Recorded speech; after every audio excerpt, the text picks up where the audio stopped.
Bismillahirrahmanirrahim. Assalamualaikum warahmatullahi wabarakatuh. Selamat malam. Kita bersiaran secara FB Live di page Penggerak Bertepatan Majlis Bandar Shah Alam. Saya Kamarul Hafiz bin Kamaruddin, Ahli Parlimen Belia Malaysia dan juga merupakan pengerusi Penggerak Bertepatan Majlis Bandar Shah Alam Zon 17.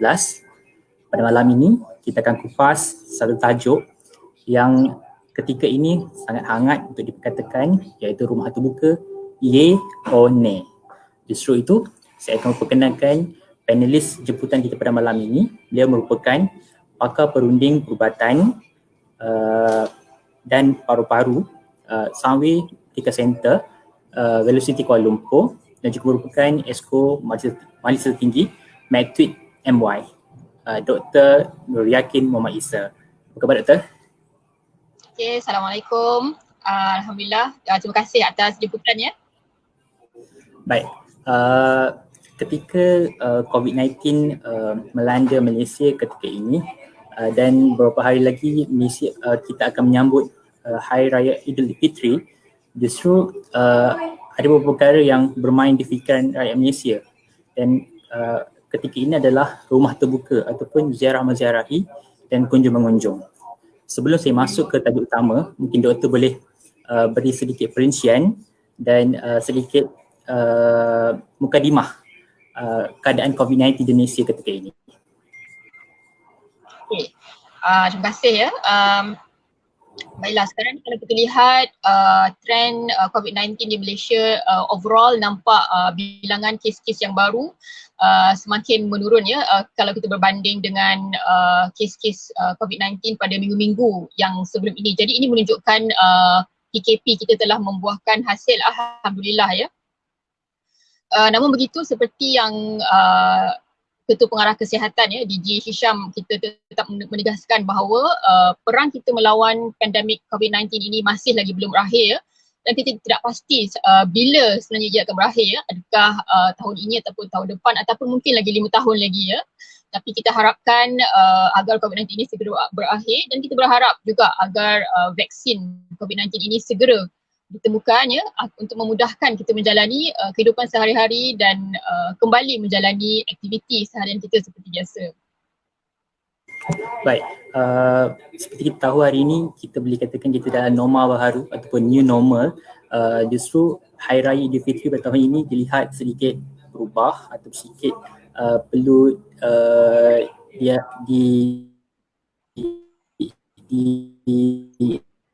dirayakan sedikit berbeza.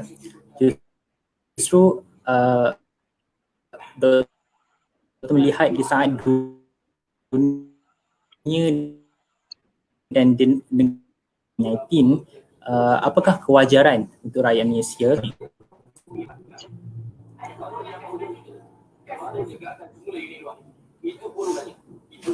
Hello, Doktor? Doktor dengar saya ke? Agak terputus. Dekat sana macam mana, dengar tak suara saya?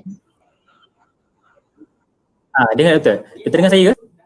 Dengar tapi agak terputus-putus. Jadi soalannya macam mana, wajarkah ziarah menziarahi ketika raya ke? Ya, betul.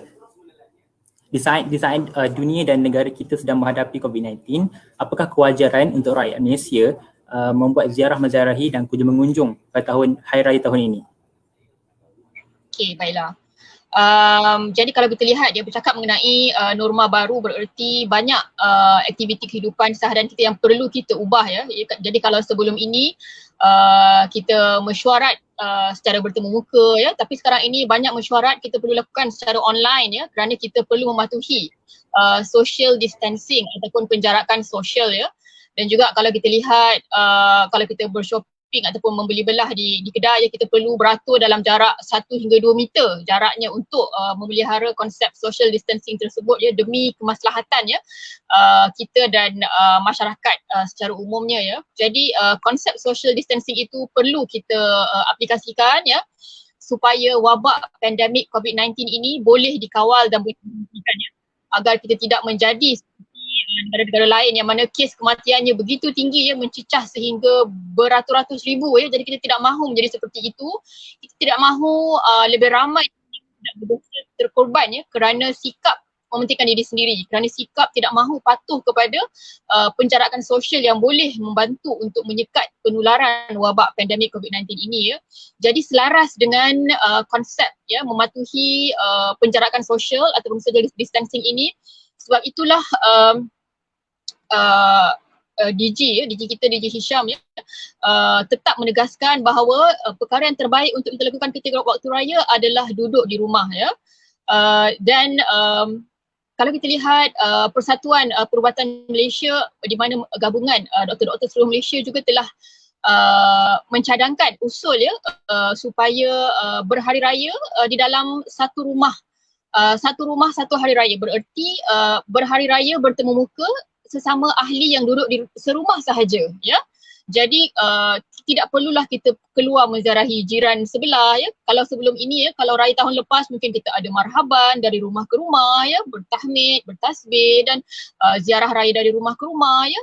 Jadi tradisi seperti itu tidak boleh lagi diguna pakai ya untuk perayaan hari raya per tahun ini ya, demi menjaga penjarakan sosial itu ya, demi menjaga kemaslahatan masyarakat kita secara umumnya ya. Mungkin ada yang akan terasa hati ya, kenapa tahun ini cucu tak nak balik kampung ataupun anak saudara tak nak balik kampung dan sebagainya ya. Tapi kita perlu ingat ya, demi menjaga nyawa ya kita dan masyarakat kita secara umumnya, penjarakan sosial mesti dipatuhi ya. Jadi saya di sini ingin mengajak ahli masyarakat di luar sana untuk sama-sama kita betul-betul mematuhi penjarakan sosial agar kita boleh beraya dengan lebih baik dan lebih sempurna pada tahun hadapan ya. Pada saya, kita perlu korbankan hari raya tahun ini ya. Biarlah tahun ini kita berkorban sedikit agar lebih banyak nyawa boleh diselamatkan, supaya insya-Allah tahun depan kita boleh berhari raya dengan lebih sempurna dan lebih baik ya. Jadi saya amat berharap agar pengorbanan ini dapat dilakukan ya, di mana kita betul-betul menghormati penjarakan sosial. Kalau boleh tidak perlu menziarahi sama ada saudara mara ataupun ibu bapa yang berada di kampung ya, terutamanya kerana mereka adalah warga emas yang sangat mudah terdedah kepada penyakit, terutamanya penyakit berjangkit seperti COVID-19 ini ya. Jadi sekiranya kita sayang mereka, jangan ziarahi mereka pada tahun ini ya, kerana manifestasi bukti kasih sayang itu pada tahun ini perlu dibuktikan dengan mematuhi penjarakan sosial. Lagi sayang kita dengan ahli keluarga kita, lagi itulah kita tidak perlu menziarahi mereka pada raya tahun ini ya. Jadi kalau kita tak sayang mereka, kita mahu mereka dijangkiti, dan pergilah ziarah ya. Kerana kita tidak tahu sama ada kita ini membawa virus itu ataupun tidak ya, kerana virus ini kebanyakannya tidak menunjukkan simptom ya, terutamanya orang-orang yang muda ya, kanak-kanak yang sihat ya. Mereka walaupun mereka membawa virus ini ya, kadang-kadang mereka tidak menunjukkan simptom ya. Kadang-kadang mereka merasa mereka adalah orang yang sihat ya. Jadi bila mereka merasa sihat, mereka bebas pergi ke mana-mana ya. Jadi mereka ini juga bebas untuk menyebarkan virus penyakit COVID-19 ini kepada masyarakat ya. Tetapi golongan warga emas ya, badan mereka, imunisasi mereka tidak sekuat golongan muda ya. Jadi mereka ini mudah dijangkiti ya. Jadi sebab itulah nasihat saya sebagai seorang doktor pakar perubatan ya, banyak kes-kes di kalangan warga emas yang kita lihat ya, telah terkorban kerana pandemik COVID-19 ini. Jadi kita tidak mahu kehilangan nyawa ini berlaku di kalangan ahli keluarga yang kita kasihi. Kita tidak mahu penyakit yang boleh kita hindari ini mengorbankan ahli keluarga yang kita sayangi disebabkan perbuatan kita sendiri ya. Jadi saya rasa lebih elok kita berjaga-jaga daripada sekarang, daripada nanti di kemudian hari kita menyesal ya.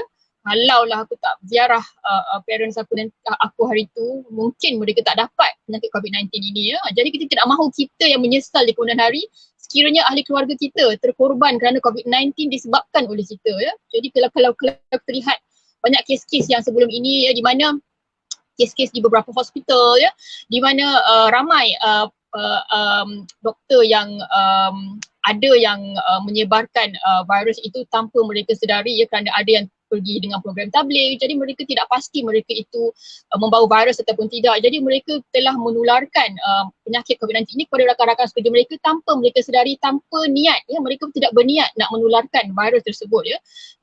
dan ketika itu juga kluster tabligh ini belum dikesan lagi ketika itu. Jadi kita tidak boleh nak salahkan sesiapa dalam hal ini. Tapi sekarang kita sudah tahu virus ini sangat mudah tersebar ya, sangat mudah muncul kluster-kluster yang kita pun tak pasti daripada mana. Jadi perkara yang kita boleh elakkan, kalau boleh kita cuba elakkan ya, sebelum nanti kita menyesal di kemudian hari nanti.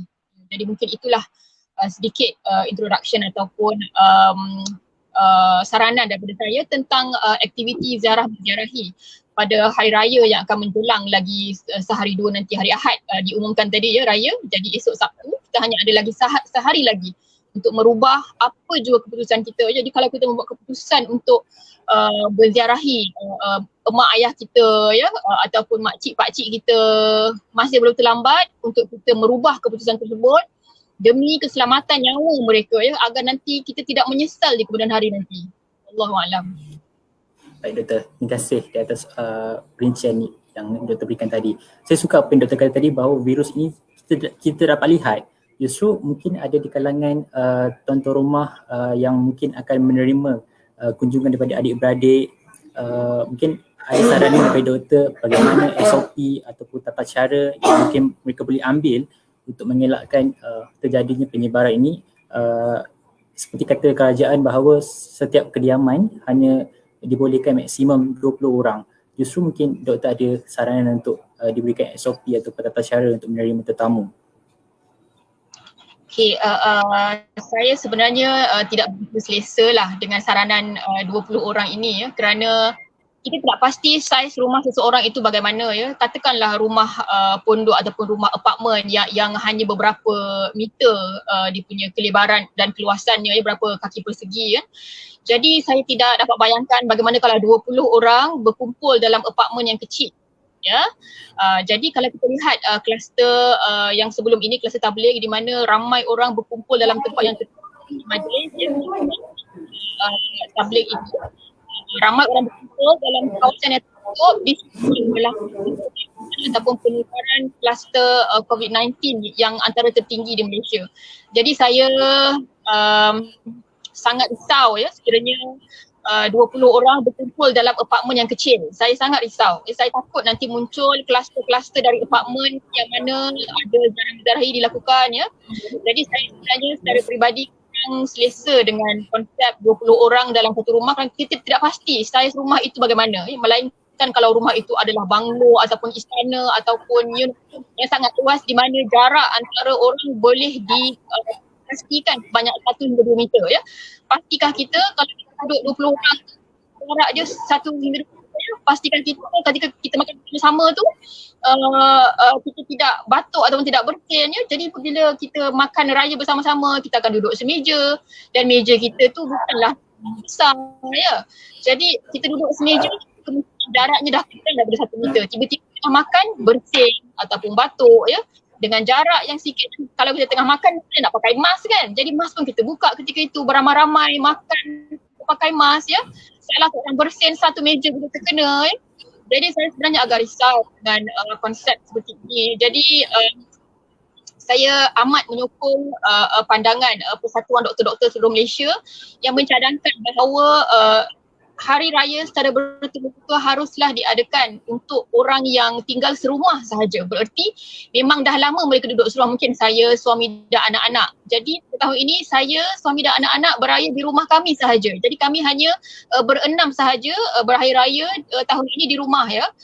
Walaupun rumah ibu dan ayah saya hanyalah beberapa kilometer sahaja jauh daripada rumah saya, tapi saya tidak menziarahi mereka kerana saya risau sekiranya saya sebagai doktor bertemu dengan pesakit COVID-19 di hospital dan saya sebagai carrier, saya membawa virus tersebut. Saya tidak tahu ada saya carrier ataupun tidak. Mungkin saya adalah asymptomatic carrier, maksudnya pembawa yang tidak bersimptom. Jadi saya telah membuat keputusan ya, walaupun berat lakukan, tapi saya terpaksa buat keputusan ini kerana saya menyayangi ibu dan ayah saya kerana mereka adalah warga emas. Saya tidak mahu saya menjadi punca kemerosotan kesihatan ibu dan ayah saya kerana mereka adalah warga emas. Jadi kalau saya pergi menziarahi mereka kerana berhari raya ya, saya takut sekiranya saya menularkan virus tersebut kepada mereka. Jadi walaupun kami hanya tinggal, saya dengan parents hanyalah beberapa kilometer sahaja rumah kami, tetapi saya tidak berhari raya bersama mereka pada tahun ini. Kerana saya risau sekiranya saya adalah pembawa virus pandemik COVID-19 tersebut. Saya mahu saya menyayangi mereka, sebab itulah saya tidak menzahirkan mereka pada tahun ini. InsyaAllah nanti kami akan buat Google Hangouts di mana kami boleh bermaaf-maafan secara online, dan duit raya telah pun saya bank in-kan pada anak-anak saudara dan juga keluarga yang secara online ya. Jadi begitulah mungkin norma baru yang perlu kita amalkan pada tahun ini di saat pandemik COVID-19 ini. Manifestasi kasih sayang itu perlu ditunjukkan dalam kaedah yang berbeza ya, bukan lagi dengan cara ziarah menziarahi, berpeluk, cium, salam dan sebagainya. Tidak boleh kerana sekarang virus tersebut boleh merebak melalui sentuhan ya, dan juga droplets ataupun air liur. Jadi begitulah mungkin norma baru yang perlu kita tekankan, yang perlu kita cuba amalkan pada tahun ini ya, iaitu mungkin ziarah menziarahi secara online ataupun Google Hangouts ya, tidak ada saling peluk cium dan sebagainya, alright, dan duit raya boleh diberikan secara online ya. Ya mungkin itu dulu, tapi mungkin kalau ada tetamu datang ya, saya mungkin akan menerima kunjungan tetapi hanya di pintu pagar sahaja ya. Sekiranya ada jiran yang ingin memberi juadah raya, saya tetap menerima tetapi di pintu pagar sahaja, maintain jarak 1 meter, pastikan hand hygiene dilakukan ya, sediakan sanitizer ketika sebelum dan selepas bertukar juadah tersebut. Okey. Ya, jadi mungkin itu SOP yang saya ingin sarankan ya, iaitu hand hygiene, hand sanitizer selepas menerima juadah raya, dan jarak paling kurang 1 meter antara kita dengan jiran ataupun orang yang ingin menziarah, tetapi tidak ada salam, tidak ada peluk cium. Alright, duit raya diberikan secara online. Alright, nampak seperti tegas, nampak seperti tidak berperi kemanusiaan ataupun tidak mempunyai hati dan perasaan, tetapi itulah sebenarnya manifestasi ataupun bukti ataupun simbol kasih sayang yang boleh ditunjukkan ketika pandemik COVID-19 ini ya. Tidak ziarah tidak bermaksud tidak sayang, tidak ziarah bermaksud lebih sayang sebenarnya. Okey. Wallahualam. Baik Doktor, saya kira Datuk DG dan Kementerian Kesihatan, baik doktor dan Persatuan Perubatan bercakap perihal menyayangi ibu bapa dan sanak saudara, tidak mengunjungi mereka banyak kali. Tapi masih ada saat ini ada yang cuba untuk merentas negeri, untuk balik kampung, ke kampung halaman. Justru bagi pendapat doktor, adakah rakyat Malaysia pada hari ini masih melihat tanggungjawab untuk memutuskan rantaian COVID-19 ini adalah tugas frontliner sahaja atau baris hadapan sahaja dan kerajaan sahaja, dan bagi rakyat ianya tiada tanggungjawab. So pada pendapat doktor, apa yang perlu dilakukan oleh rakyat Malaysia, dan apa tanggungjawab dan pemikiran apa yang rakyat Malaysia perlu ambil untuk memutuskan rantaian COVID-19 ini? Saya rasa kemungkinan mereka bersikap demikian kerana mereka kurang kesedaran ya. Mereka masih tidak melihat betapa teruknya nasib pesakit COVID-19 ya. Saya sebagai doktor pakar perubatan ya, saya dah melihat bagaimana teruknya pesakit yang menghidap penyakit jangkitan kuman yang serius di paru-paru ya. Bagaimana terseksanya pesakit-pesakit yang terpaksa diberi bantuan pernafasan ya melalui mesin ventilator ya. Mereka terpaksa ditidurkan ya, diberi ubat tidur tak sedar langsung, dan tiup dimasukkan ke mulut, terus ketekak terus ke paru-paru dan dibantu bernafas dengan mesin ya. Ya, saya dah melihat betapa sengsaranya nasib pesakit yang telah mengalami masalah jangkitan paru-paru yang serius ya. Itu belum lagi dengan pesakit muda yang meninggal dunia ya kerana jangkitan kuman yang serius di paru-paru ya.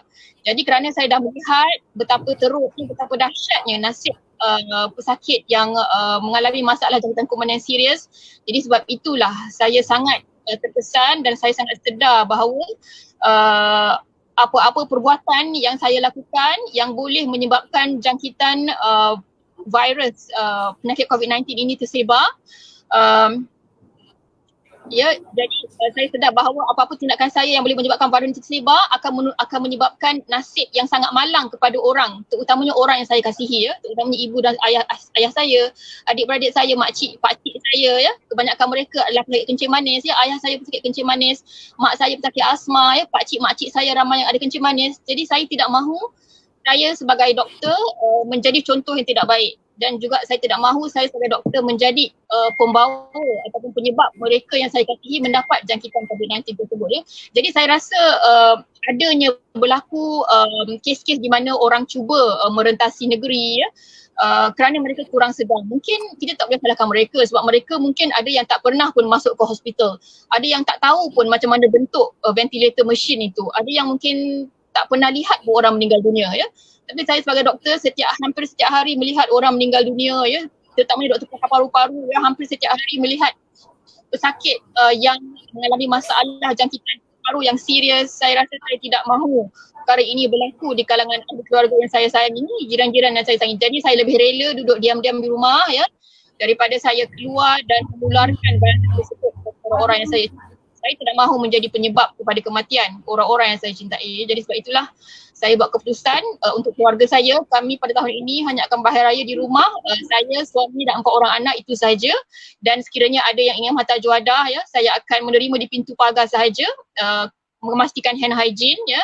Ya, jadi ziarah adalah hanya sekadar untuk menghantar makanan di pintu pagar sahaja, bukan untuk duduk makan bersama, bukan untuk bersalam-salaman ya. Jadi saya rasa kesedaran di kalangan rakyat Malaysia itu perlu dipertingkatkan lagi ya. Jadi sebab itulah kami di McTwin MY memang banyak buat sharing lah di social media ya.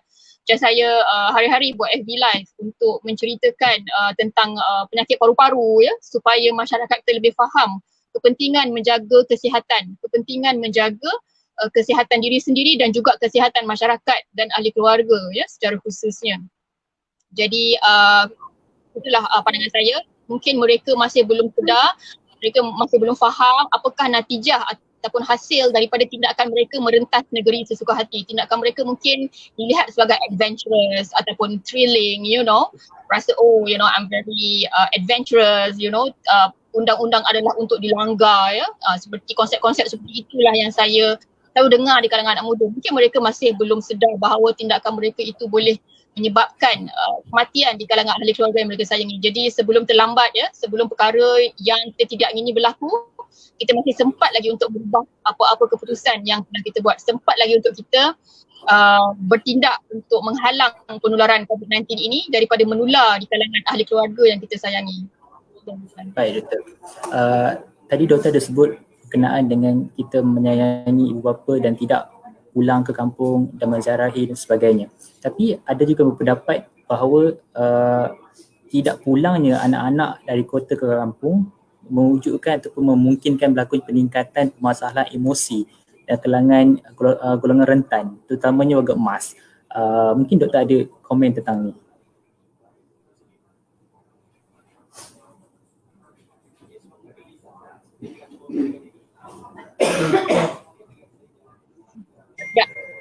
Ataupun saudara mariwat, mereka akan rasa sunyi ya.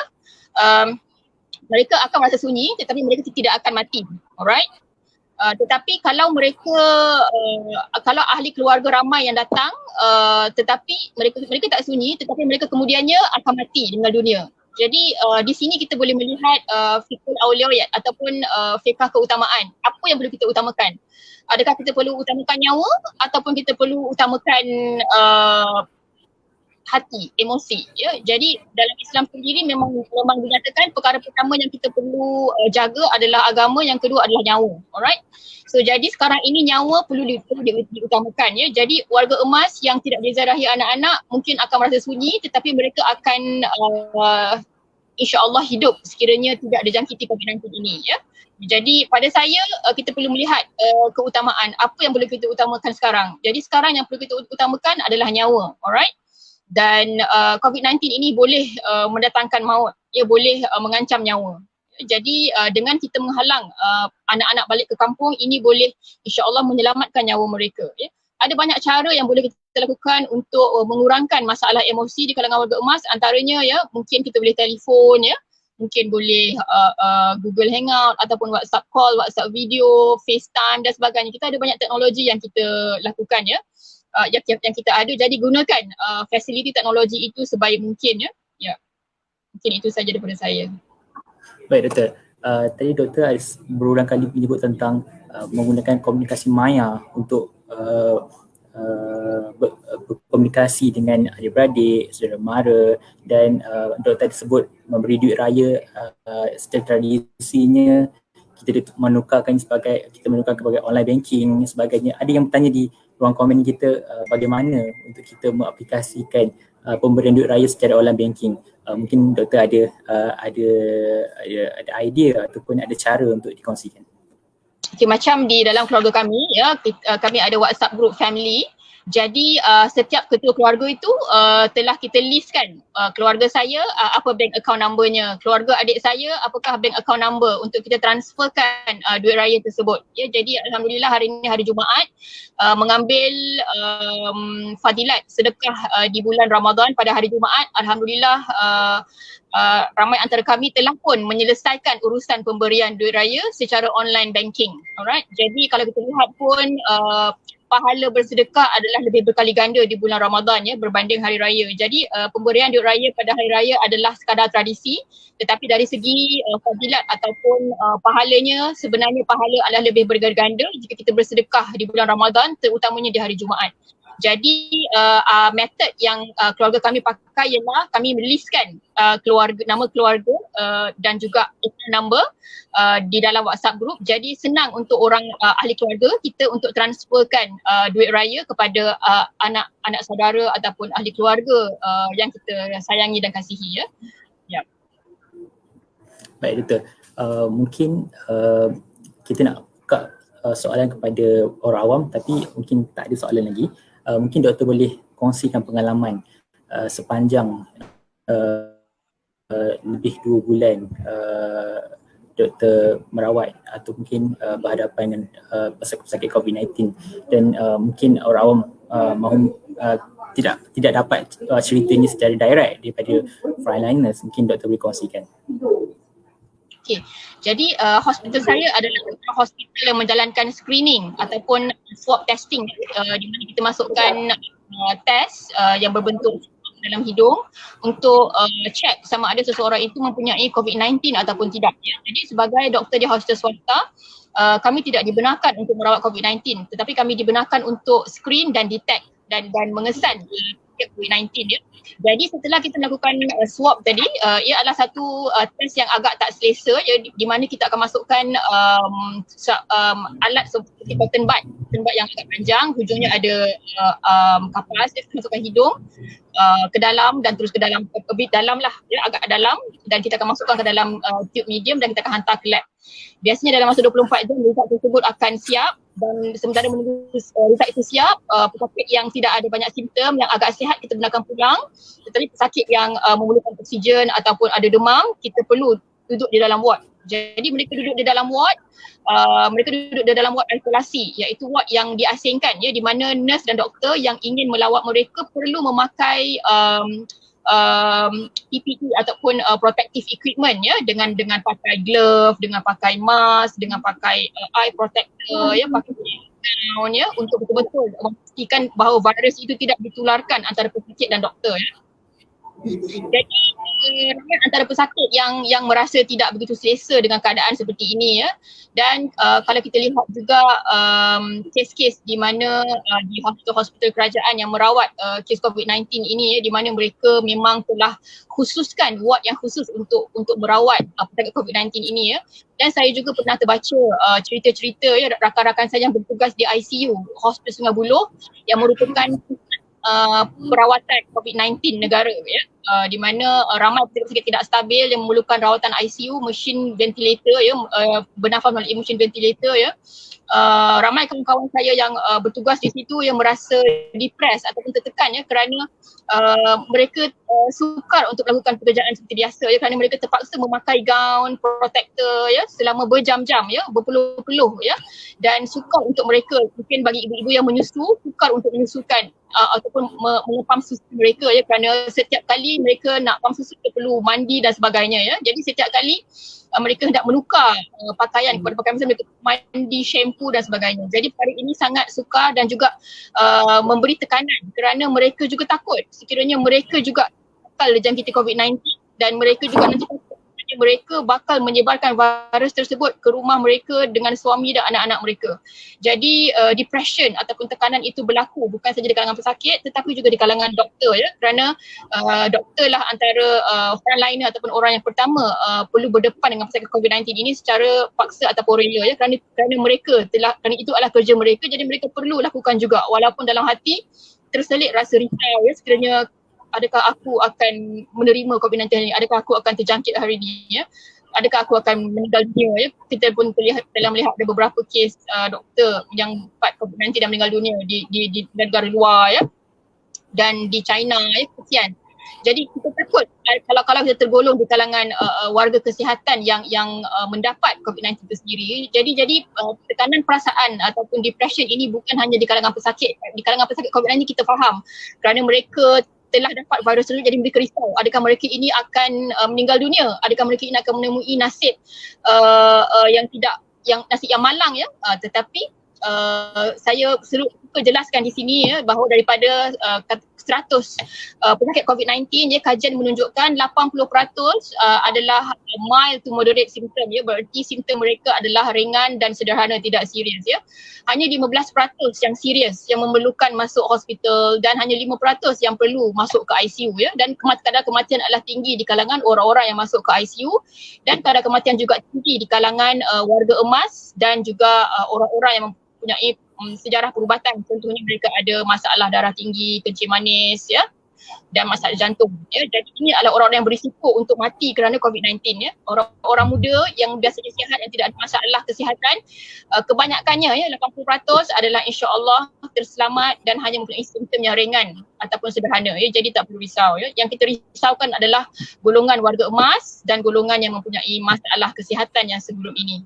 Jadi mungkin dari segi sharing saya, depression ataupun tekanan perasaan ini bukan hanya di kalangan pesakit tetapi juga di kalangan doktor yang merawat, nurses ya, our technicians, lab technicians, our MAs ya, orang-orang yang berdepan dengan pesakit COVID-19 ini juga mengalami masalah tekanan perasaan kerana mereka pun tidak pasti adakah mereka bakal menerima nasib yang sama seperti pesakit-pesakit COVID-19 yang mereka rawat.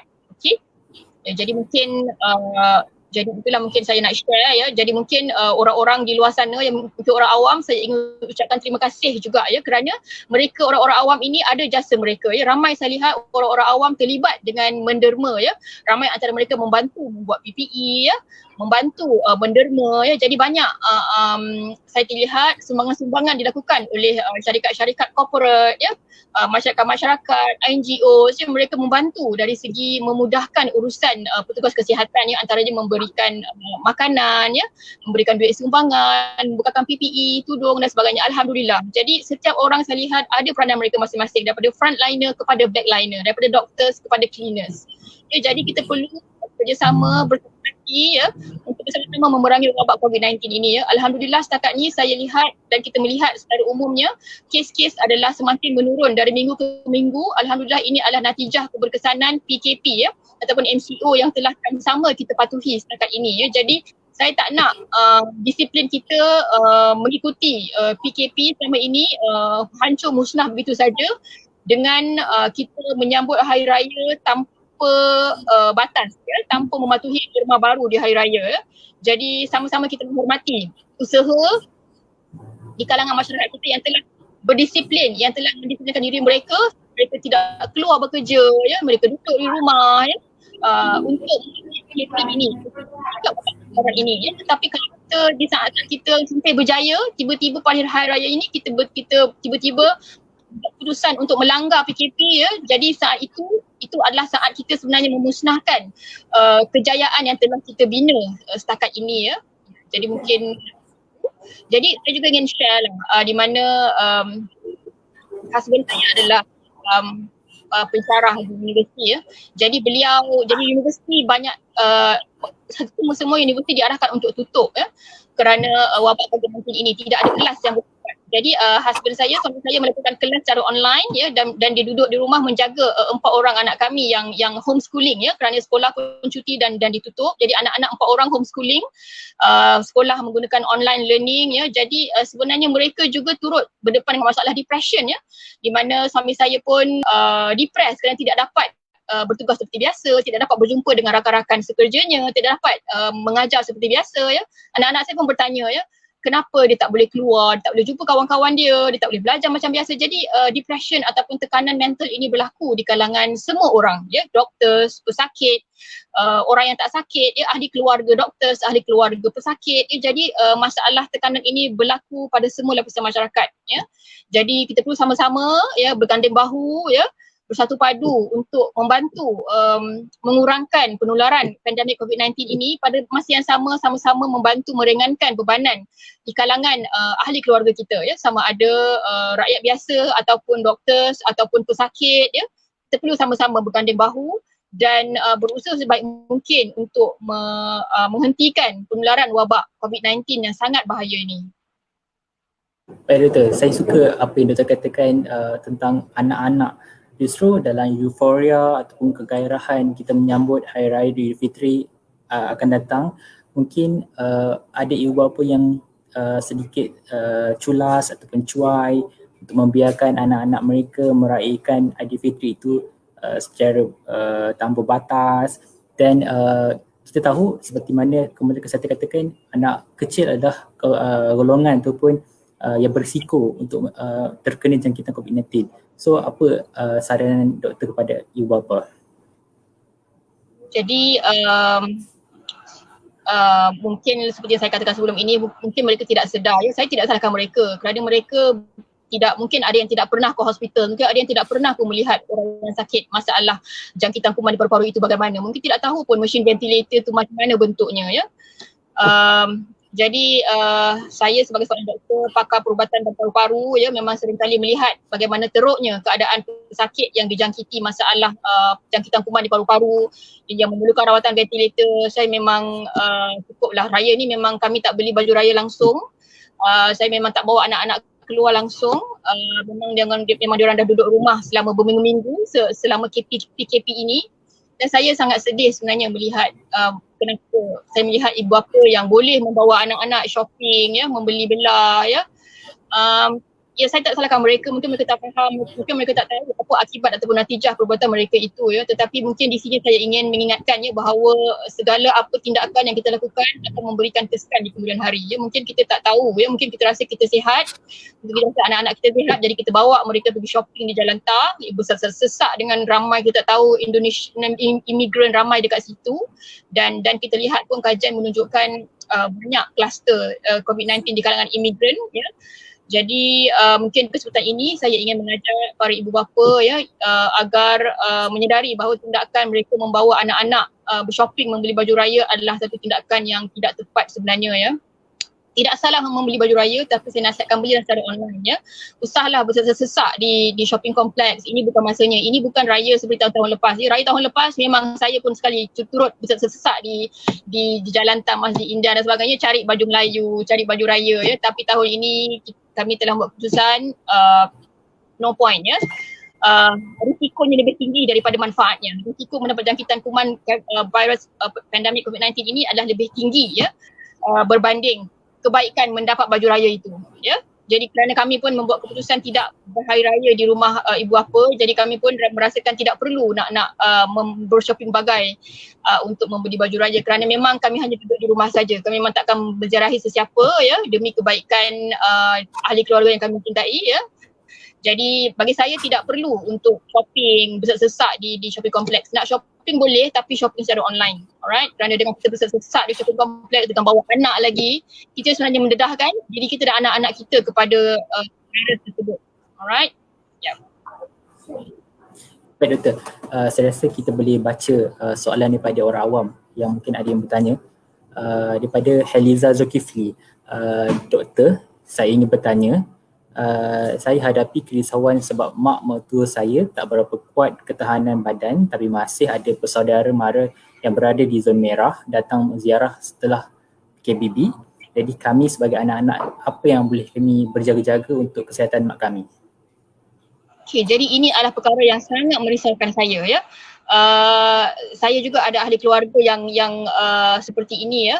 Jadi apa yang saya lakukan ialah saya sharekan keratan akhbar ataupun kenyataan usul daripada Persatuan Perubatan Malaysia saya memberitahu mereka di dalam WhatsApp keluarga kami. Saya mengatakan ini adalah usul ataupun pandangan Persatuan Doktor-Doktor seluruh Malaysia. Kesemuanya menyokong bahawa hari raya perlu disambut sesama ahli yang tinggal serumah saja. Ya, tidak perlu ziarah, ya, tidak perlu makan raya bersama-sama, alright, dan tidak perlu bersalam-salaman ataupun bermaaf-maafan di hari raya, alright. Jadi apabila saya sharekan kenyataan tersebut, jadi ramai yang tahulah, mungkin samanya mereka tak tahu, ya, mungkin mereka kata oh tak apalah, kes pun dah mengurang sekarang, agaknya COVID-19 dah nak habis dah, bolehlah kita berhari raya berziarah, ya. Tapi apabila saya sharekan keratan akhbar tersebut ataupun snapshot usul tersebut, mengatakan bahawa Persatuan Doktor-Doktor seluruh Malaysia mencadangkan bahawa untuk berhari raya cukuplah berhari raya sesama orang yang tinggal serumah saja, kerana kita tidak tahu orang daripada rumah lain mereka ada bawa virus ataupun tidak, dan kita tidak tahu sama kita sendiri ini bawa virus ataupun tidak, ya. Jadi saya memang faham kerisauan Puan Heliza tadi, kerana saya juga seperti itu, ya. Saya risau kan keluarga ibu dan ayah saya. Ayah saya pengidap kencing manis, ibu saya pengidap asma, ya. Makcik-makcik saya ramai yang kencing manis dan darah tinggi. Jadi saya tidak mahu sekiranya saya yang menjadi punca ataupun orang-orang lain yang menjadi punca yang menyebabkan virus ini tersebar kepada mereka, ya. Jadi alhamdulillah setakat ini mereka masih sihat dan saya nak mereka terus kekal sihat seperti itu sehinggalah berakhirnya pandemik COVID-19 ini. Jadi sebelum kita menyesal di kemudian hari, baiklah kita menyesal sekarang. Baiklah kita bertegas sekarang, ya. Biarlah kita dilihat sebagai tidak berhati perut pada hari ini, tetapi pada jangka masa yang lama, pada masa yang akan datang mereka akan berterima kasih kepada kita kerana kita tidak menularkan COVID-19 itu kepada mereka, ya. Jadi mungkin yang saya boleh cakap kepada Puan Heliza tadi, sharekan usul ataupun kertas akhbar daripada Kementerian Kesihatan ataupun DG kita. DG Hisham pun menegaskan, ya, yang paling selamat adalah duduk di rumah, ya, kata DG Hisham, ya. Dan Persatuan Doktor-Doktor seluruh Malaysia, doktor-doktor seluruh Malaysia, doktor yang merawat orang yang sakit paru-paru ni, semua doktor dah bersetuju dah bahawa yang paling selamat adalah beraya untuk orang yang tinggal serumah aja, tak perlu ziarah-menziarahi. Jadi sekiranya anda sakit, kami akan merawat anda, jadi kami tahu apa yang terbaik untuk kesihatan anda. Jadi tolonglah dengar usul kami ini, ya. Tolonglah pilih ziarah-menziarahi untuk rumah yang tinggal satu rumah saja, ya. Ziarah raya bertemu muka antara orang yang tinggal satu rumah saja. Janganlah ziarah rumah orang-orang lain. Kita tak tahu sama ada kita yang membawa ataupun orang lain membawa kepada kita. Jadi mungkin pun Puan Heliza tadi tolong sampaikan mesej ini, tolong sampaikan mesej daripada Persatuan Doktor Pakar seluruh Malaysia ini yang mengusulkan bahawa berhari raya hanyalah untuk orang yang tinggal serumah sahaja, ya. Dan untuk yang 20 orang tu saya sebenarnya tidak begitu selesa untuk bersetuju dengan pernyataan tersebut. Maaf saya katakan, ya. Jadi saya tidak akan membiarkan orang ke rumah saya ataupun rumah mak ayah saya tidak akan membiarkan perkara itu berlaku. Kerana benda itu boleh membawa pada mereka dan saya tidak mahu perkara itu berlaku. Right? Pakailah sanitizer ke apa, tapi kalau dah duduk saja, dah buka mask, dah makan tu mungkin tersedak, terbatuk, dan masa tu virus dah tersebar, masa tu dah tak boleh nak buat apa dah. Alright? Jadi cegahlah sebelum parah. Okay? Jadi tolong sebarkan mesej itu. Berhari raya dengan selamat, berhari rayalah sesama orang yang tinggal serumah sahaja. Jangan ziarah-menziarahi pada waktu hari raya di zaman COVID-19 ini. Baik Doktor, untuk soalan yang kedua daripada Aisyah Muhammad Zain, Doktor boleh share apa perkembangan terkini penghasilan vaksin COVID-19 di Malaysia dan seluruh dunia? Adakah vaksin available dalam masa terdekat? Jadi alhamdulillah insya-Allah vaksin sedang dalam proses. Phase 1 dah settle, sekarang ni going into phase 2 and phase 3. Saya juga ada terbaca bahawa seorang nurse telah memvolunteerkan dirinya untuk menerima vaksin sebagai penerima vaksin yang pertama. Jadi kita perlu lihat bagaimana respon terhadap perkara itu, ya. Dan vaksin ini bukanlah sesuatu perkara yang mudah dilakukan. Ia mengambil masa paling kurang setahun ataupun setahun setengah, ya, mungkin sehingga 2 tahun, ya, untuk dihasilkan. Kalau kita melihat virus untuk SARS, ya, dan MERS, ya, masih lagi belum berjaya didapatkan, ya. Jadi kita amat berharap agar vaksin untuk pandemik COVID-19 ini dapat segera ditemukan. Yang paling awal dikabarkan adalah pada awal tahun 2021, ya, mungkin sekitar Februari ataupun Mac 2021 diharapkan vaksin tersebut dapat disiapkan, ya. Kita dalam proses untuk expedite, mempercepatkan, dan Malaysia memang terlibat dengan proses penghasilan vaksin ini, insya-Allah. Baik Doktor, Soalan yang ketiga, saya rasa soalan ini mungkin lari sikit daripada tajuk kita pada malam ini, tapi saya rasa saya raikan soalan daripada penonton kita pada malam ini, daripada Adam Idris. Doktor, mohon kongsikan cara-cara yang berkesan bagi seseorang untuk berhenti merokok bukan sahaja dalam bulan puasa ini, malah berterusan selepas puasa sehingga masa hadapan bagi mempunyai gaya hidup yang sihat. Okey, jadi yang pertama Encik Adam Idris kena faham ya. Perokok itu memang ibu kepada semua penyakit, alright. Perokok memang berisiko tinggi untuk mendapat stroke, mendapat serangan jantung, mendapat masalah kanser paru, mendapat masalah paru-paru, ya, mendapat kanser tekak, kanser lidah, kanser mulut, dan segala kanser memang sangat berisiko untuk didapati sekiranya seorang itu perokok, ya.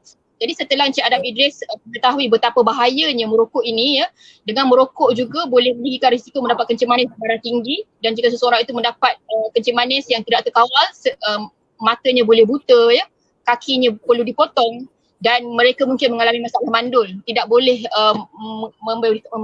mendapatkan zuriat.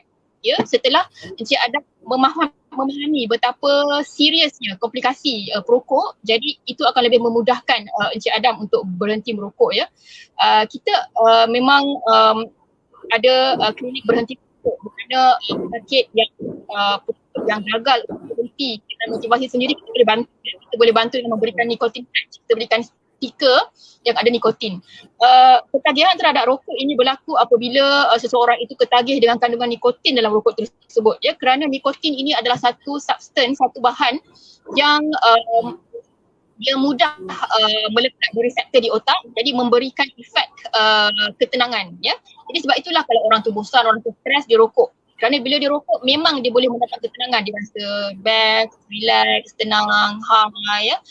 Kerana nikotin tadi telah melekat dalam reseptor di otak dia, menghasilkan rasa, menghasilkan hormon ataupun bahan kimia yang boleh mendatangkan ketenangan dan kebahagiaan. Ya, jadi mereka craving. Jadi itulah punca ketagihan mereka. Ya, jadi ada orang yang boleh berhenti dengan motivasi sendiri. Ya, ada pesakit saya yang dia menghadapi masalah di motoraks, di mana udara masuk dalam paru-paru, ya, dan terpaksa saya masukkan tiub sebesar ibu jari ke dalam paru-paru tersebut untuk keluarkan udara daripada paru-paru tu. Setelah itu dia dah rasa betapa azabnya masuk tiub tersebut, betapa terseksanya dia susah nafas. Terus setelah keluar daripada hospital, ketika saya jumpa beliau dah decide memang takkan merokok dah, dia kata. Memang dia rasa memang separuh mati rasa dia ketika itu, jadi dia tak nak rasa lagi perkara seperti itu, ya. Perkara itu memang seperti kematian untuk dia, jadi dia dah rasa dah taubat, dah azab dah, ya. Jadi dia merasa sendiri. Ada juga orang yang berhenti merokok apabila melihat ayahnya meninggal dunia kerana penyakit kanser paru-paru, seperti yang diceritakan oleh Encik Ishman dalam FB Live kami tengah hari tadi, ya, di mana Encik Isham telah share di mana ketika ayahnya didiagnos sebagai pesakit kanser paru-paru tahap akhir, ya, ketika itu dia dan abang-abangnya dan ahli keluarga, satu keluarga berhenti merokok, ya, kerana dah sedar betapa dahsyatnya kesan rokok ni terhadap keluarga, ya. Kerana sekiranya seorang itu merokok, bukan sahaja dia membahayakan diri dia, tapi dia juga membahayakan isteri dia dan anak-anak dia, ya. Isteri dia adalah perokok pasif, anak dia juga adalah perokok pasif, ya. Saya juga melihat ramai pesakit-pesakit asma, ya, yang asma dia semakin teruk kerana suaminya merokok, kerana suaminya vape. Dia isteri itu sendiri bukanlah perokok, tetapi dia mengalami masalah asma yang teruk kerana suaminya merokok, suaminya vape. Walaupun suaminya merokok di luar rumah, tetapi kesan asap rokok yang tertinggal di baju tersebut masih boleh memberikan kesan kepada isteri dan anak-anak. Jadi sangat kesan melihat kanak-kanak yang menghadapi masalah asma yang tidak kontrol, ya, kerana masalah rokok si suami ataupun si ayah tadi. Jadi tolonglah jadi ayah yang bertanggungjawab, tolonglah jadi suami yang bertanggungjawab, ya. Jagalah kesihatan diri sendiri dan juga kesihatan anak dan isteri yang anda kasihi, ya. Jadi kemahuan, ilmu sangat penting untuk seseorang itu berubah. Dengan adanya ilmu dan datanglah kemahuan, jadi seseorang itu akan lebih mudah berubah kalau dia ada ilmu dan ada kemahuan. Sekiranya masih juga support, mereka boleh datang berjumpa doktor. Kita ada klinik, kita ada ubatan untuk bantu mereka mengurangkan ketagihan rokok, kerana memang sukar sebenarnya untuk berhenti merokok, sebab mereka dah bertahun-tahun merokok, dah bertahun-tahun nikotin tu melekat dalam reseptor di otak mereka, jadi sukar untuk dia memisahkan diri dia daripada benda yang sering memberikan ketenangan kepada dia, right?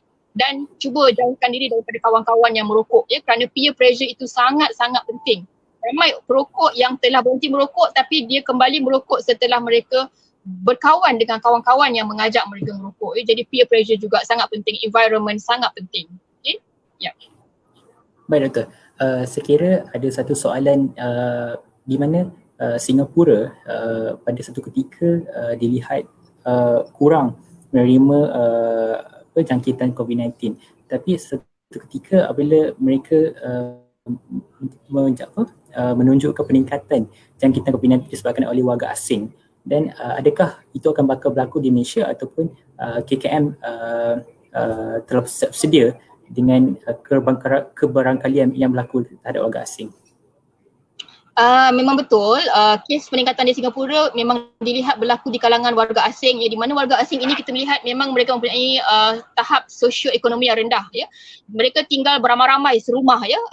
Saya pernah berjumpa dengan seorang warga Bangladesh, ya, yang tinggal 20 orang dalam satu bilik. Bayangkan satu bilik 20 orang, bagaimana mereka duduk dalam tempat yang congested, sempit macam tu, ya. Jadi itu adalah ruang yang sangat suka diguna pakai oleh virus yang menularkan COVID-19 ini untuk menyebarkan sesama mereka. Sangat mudah tersebar kalau mereka berada di ruang yang sangat sempit seperti itu, ya, dengan pengudaraan yang tidak bagus. Jadi itu adalah antara risiko penularan COVID-19 di Singapura. Di Malaysia memang kita dah kenal pasti, ya, saya melihat memang Kementerian Kesihatan telah target di certain group ni, certain group imigran yang mana Rohingya, orang-orang Rohingya dan orang-orang warga asing yang lain, memang kita dah target this group, dan saya melihat Kementerian Kesihatan melakukan tindakan yang agak cekap, ya, di mana mereka segera mengenal pasti manakah tempat-tempat yang mana terdapat ramai warga imigran ini, dan mereka segera pergi dan melakukan saringan di situ dan menempatkan mereka di tempat yang lebih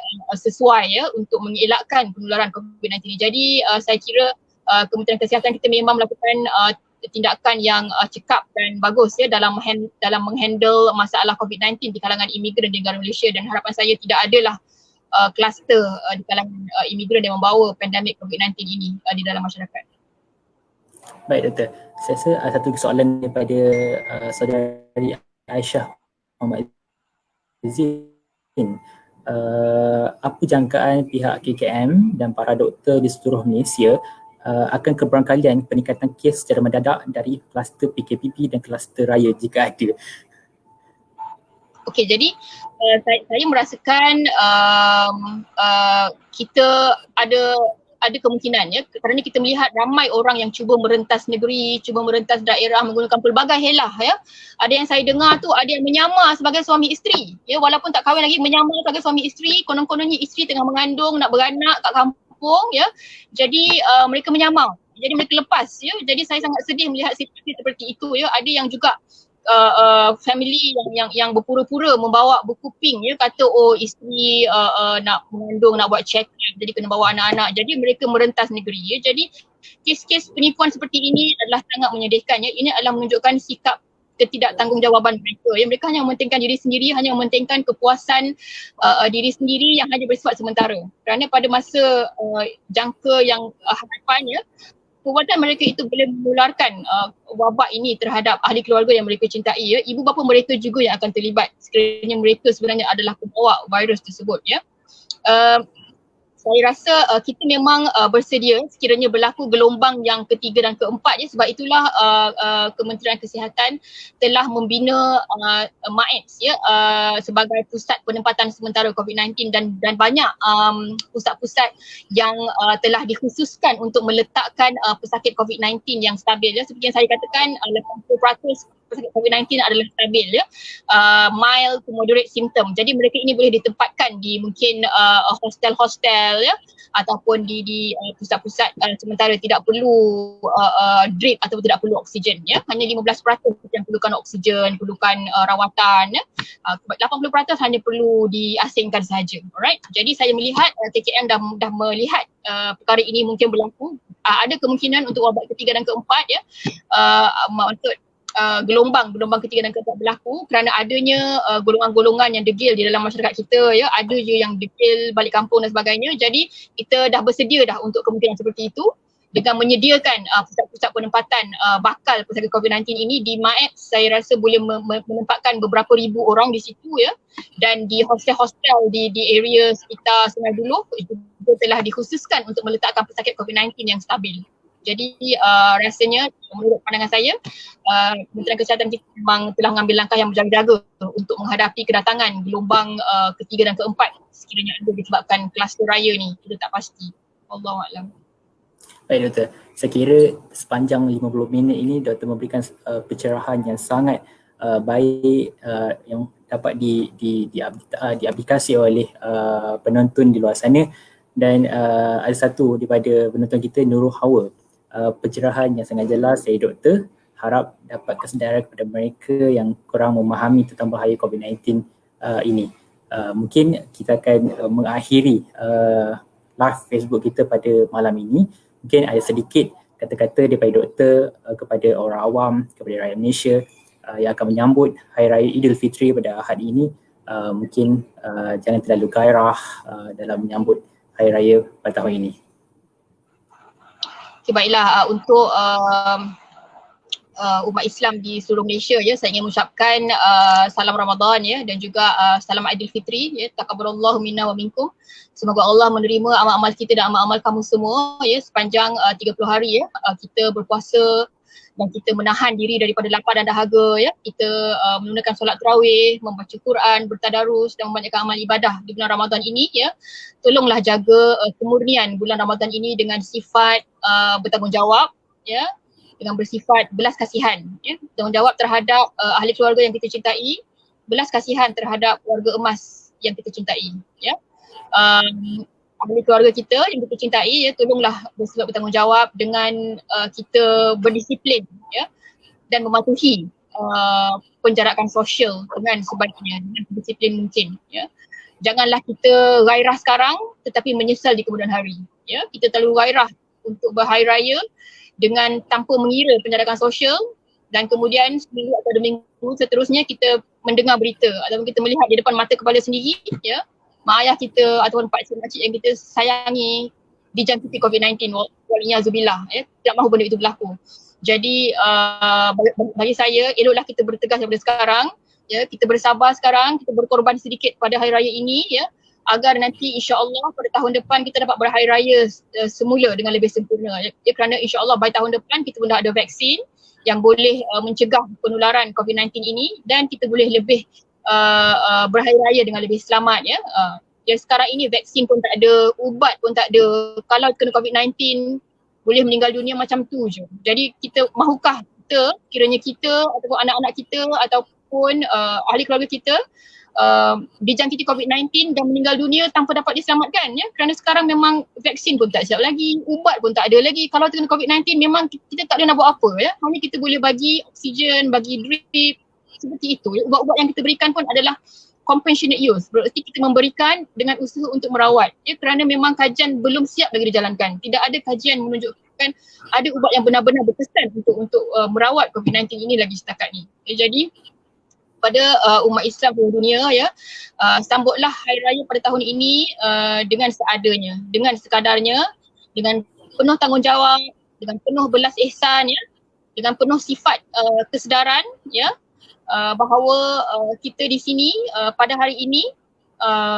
perlu mendisiplinkan diri dengan penjarakan sosial dan hand hygiene. Penjarakan sosial yang paling penting sekali, kerana memang raya dikaitkan dengan ziarah menziarahi ya, bersalam-salaman, bermaaf-maafan, tetapi pada hari raya tahun ini saya amat-amat berharap agar kita tidak melakukan apa yang kita lakukan pada hari raya sebelum ini. Buatlah segala-galanya secara online ataupun Google Hangout dan sebagainya. Allahuakbar. Baik Doktor, terima kasih di atas penerangan yang sangat jelas sepanjang 1 jam kita bersiaran. Baik para penonton, terima kasih diucapkan kepada Dr. Nurul Yakin Muhammad Isa, pakar perunding perubatan dan paru-paru Sunway Medical Center Velocity Kuala Lumpur, di atas perkongsian pada malam ini, dan semoga kita dapat meraihkan Hari Raya Aidilfitri pada tahun ini dengan selamat, dan kita menjaga diri kita, jaga keluarga kita dan saudara mara kita jaga kita. Sekian, wabillahi taufiq wa hidayah. Wassalamualaikum warahmatullahi wabarakatuh. Selamat malam. Waalaikumsalam warahmatullahi wabarakatuh.